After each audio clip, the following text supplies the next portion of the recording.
नमस्कार दोस्तों, जैसा कि आप सभी जानते हैं कि हमने 10वीं का मैथ स्टार्ट किया था और जिसकी फर्स्ट चैप्टर की 2 एक्सरसाइज हम कर चुके हैं और आज इसकी एक्सरसाइज 1.3 आज करने वाले हैं। तो इसमें मेन क्या है, हमें प्रूफ करना है, संख्या दी मिलेगी एपरी में संख्या प्रूफ करना है। ठीक है, इसका एक एग्जाम्पल कर लेते हैं। फर्स्ट एग्जाम्पल है, इसमें दे रखा है ये वर्गमूल 2 दिया हुआ है। ठीक है, इसका ये फर्स्ट एग्जाम्पल है। प्रूफ करना है कि एक एपरी में संख्या है, ये एक एपरी में संख्या है, हमें ये प्रूफ करना है। तो कैसे करेंगे इसको, स्टेप बाय स्टेप करते हैं। ठीक है, इसके छोटे छोटे 6 स्टेप हैं, तो आइए स्टार्ट करते हैं। सबसे पहले हम क्या करेंगे, स्टेप फर्स्ट करते हैं, इसको उल्टा मान लेते हैं। माना कि वर्गमूल 2 एक परिमेय संख्या है। ठीक है, ये हम मान लेते हैं ऐसा। उसके बाद क्या करेंगे, 2 पूर्णांक ले लेते हैं, 2 पूर्णांक ए और बी लेने पर। ठीक है, ए और बी लेने पर हम 2 पूर्णांक ए और बी लेंगे, जो कि अब लिख देते हैं वर्गमूल 2 बराबर ए बटा बी।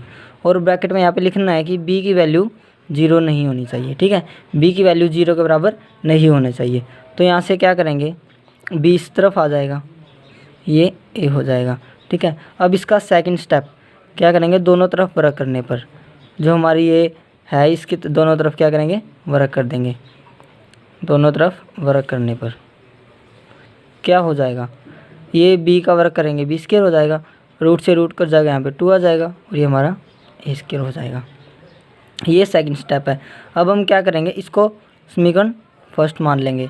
अब हमारा थर्ड स्टेप क्या होगा, यहाँ पे देख सकते हैं जो 2 है ए स्क्वायर को विभाजित कर रहा है। ठीक है, क्योंकि ये इसके बटे में चला जाएगा तो इसके भाग कर रहा है। यहाँ पे ये बात लिख देंगे, 2 जो है ए स्क्वायर को विभाजित करता है। इसका मतलब क्या है, जो 2 है ए को भी विभाजित करेगा, 2 जो है ए को भी विभाजित करेगा।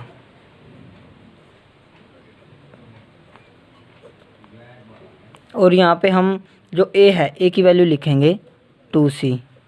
ठीक है, c क्या है हम बताएंगे, c कहाँ से आया है, c हमने कोई भी पूर्णांक लिया है, c कोई पूर्णांक ले लेते हैं। जैसे हम स्टार्टिंग में ए और बी ले चुके हैं, और जो 2 है 2 यहाँ से हम प्रूफ कर रहे हैं इसको। ठीक है, और ये ए की वैल्यू है, तो यहाँ पे हम लिख देंगे, हमारा फोर्थ स्टेप है ये। ए की वैल्यू जो है, ए का मान समीकरण 1 में रखने पर, हम ए का जो मान है समीकरण 1 में रख लेते हैं, तो क्या हो जाएगा, तो यहाँ पे जो ये 2b स्क्वायर है, 2b स्क्वायर बराबर ए स्क्वायर, ए की वैल्यू कितनी आ गई हमारे पास 2c, और इसका होल स्क्वायर तो क्या होगा 4c स्क्वायर, ये हो जाएगा 2। तो हमारा ये टोटल क्या आ गया 2c स्क्वायर। बी स्क्वायर बराबर 2c स्क्वायर। इसका मतलब क्या है, जो ये 2 है अब की बार बी स्क्वायर को विभाजित कर रहा है। पहले क्या था, यहाँ पे जो हमारा 2 था, 2 ए स्क्वायर को विभाजित कर रहा था ए को। अब ये बात हम लिखेंगे स्टेप 5, हमारा जो 2 है बी स्क्वायर को विभाजित करता है। ठीक है, बी स्क्वायर को विभाजित करता है, तो इसका मतलब क्या है, जो 2 है बी को भी विभाजित करेगा, बी को भी विभाजित करेगा। तो यहाँ पे जो नई बात निकल के आती है वो क्या है, वो नई बात ये है कि जो ए है और बी है, जो ये ए है और जो बी है, ठीक है, इन दोनों में ए और बी में जो इनका 2 आया है, जो ये इसमें भी 2 आया है, इसमें भी 2 आया है, 2 क्या है, एक सह अभाज्य गुणनखंड है। इसको हम बोलेंगे सह अभाज्य को प्राइम। ठीक है, सह अभाज्य गुणनखंड है। इसका मतलब क्या है, यानी कि एक परिमेय संख्या, और हम स्टार्टिंग में मान रहे हैं कि परिमेय, तो यहाँ पे हम लिख देंगे लास्ट स्टेप, इसीलिए हमने गलत परिकल्पना कर ली है।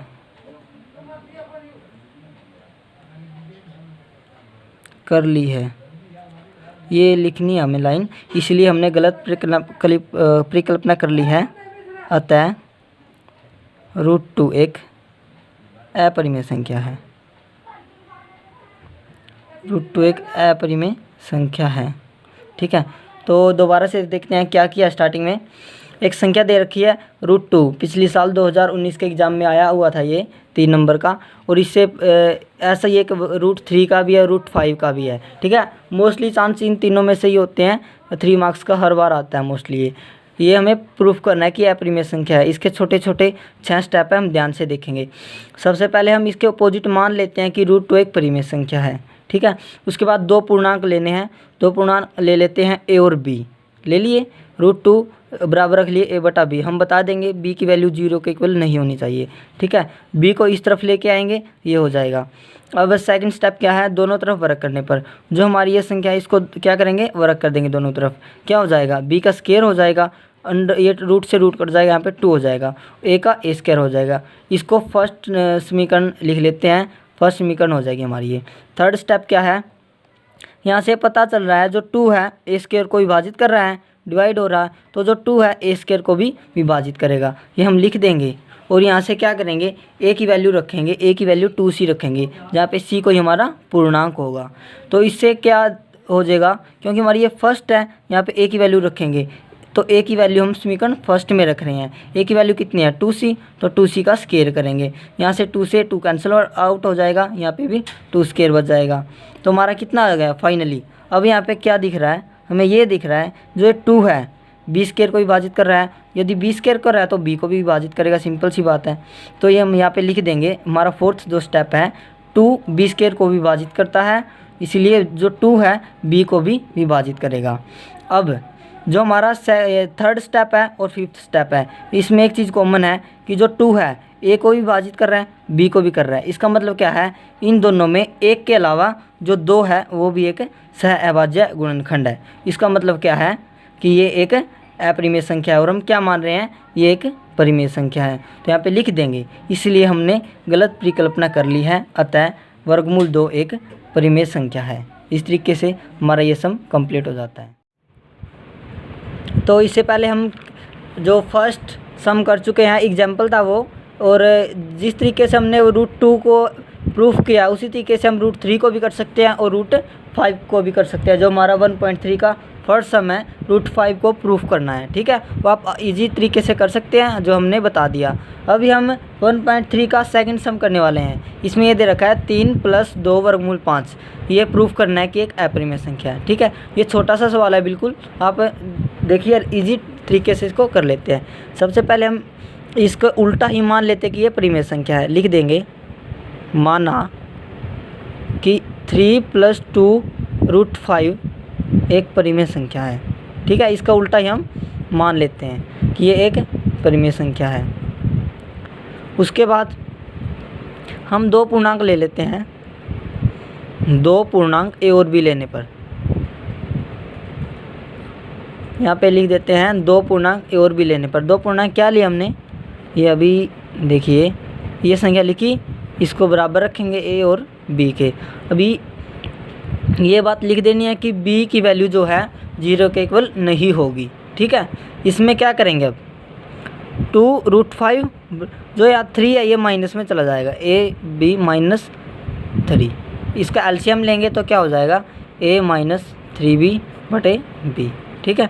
अब की बार क्या करेंगे, जो यहाँ पे 2 बचा हुआ है ये मल्टीप्लाई में है, इस तरफ आगे डिवाइड हो जाएगा, a - 3b/2b। ये 2 कहाँ से आया, यहाँ से आया, ठीक है। जो ये पूरी संख्या ये एक परिमेय संख्या बन गई है, तो लिख देंगे यहाँ पे 2a और b क्या है, एक परिमेय संख्या है।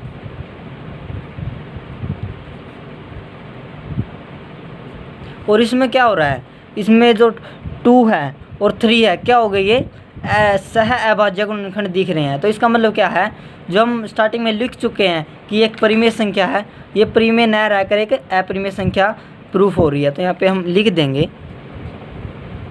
अतः हमने गलत परिकल्पना कर ली है,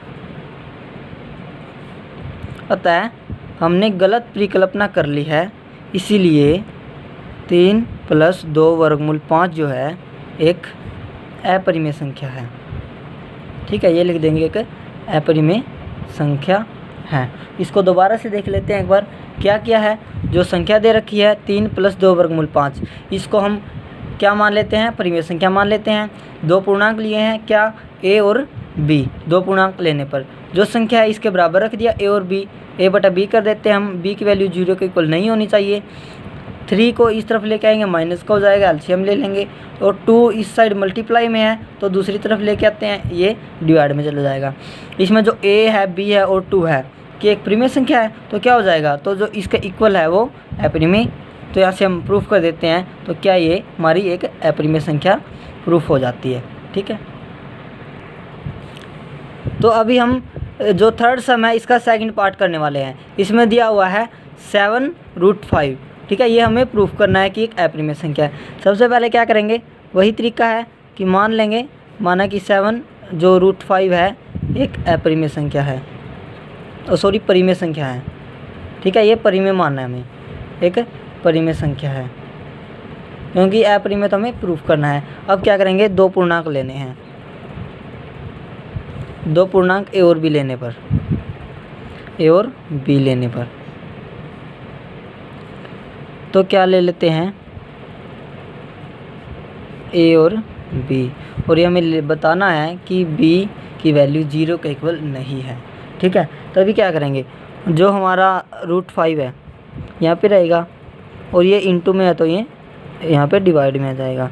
अभी ये हमारी संख्या हो रही है a/7, भी एक परिमेय संख्या है। यहाँ पे हम यहीं पे लिख देते हैं ब्रैकेट में। तो इसका मतलब क्या है, वही बात लिखनी है, अतः हमने गलत परिकल्पना कर ली है। ये इतना सही है, बस ज़्यादा कुछ नहीं है। अतः हमने गलत परिकल्पना कर ली है, इसीलिए जो 7√5 है, ठीक है, 7√5 क्या है हमारा, एक अपरिमेय संख्या है, एक अपरिमेय संख्या है। ठीक है, तो दोबारा से देख लेते हैं किया क्या है। इसमें कुछ भी नहीं है, सिर्फ 3 लाइन का है। इसमें क्या किया, सबसे पहले इसको एक परिमेय संख्या मानेंगे, उसके बाद दो पूर्णांक लेने हैं, ए और बी, इक्वल रखना है ए और a/b के। b की वैल्यू 0 के इक्वल नहीं होनी चाहिए। 7 इस साइड मल्टीप्लाई में है, इस साइड लेके आएंगे तो डिवाइड में चला जाएगा। तो ये संख्या है एक परिमेय संख्या है। तो यहाँ से प्रूफ होता है कि जो 7√5 है ये एक अपरिमेय संख्या है।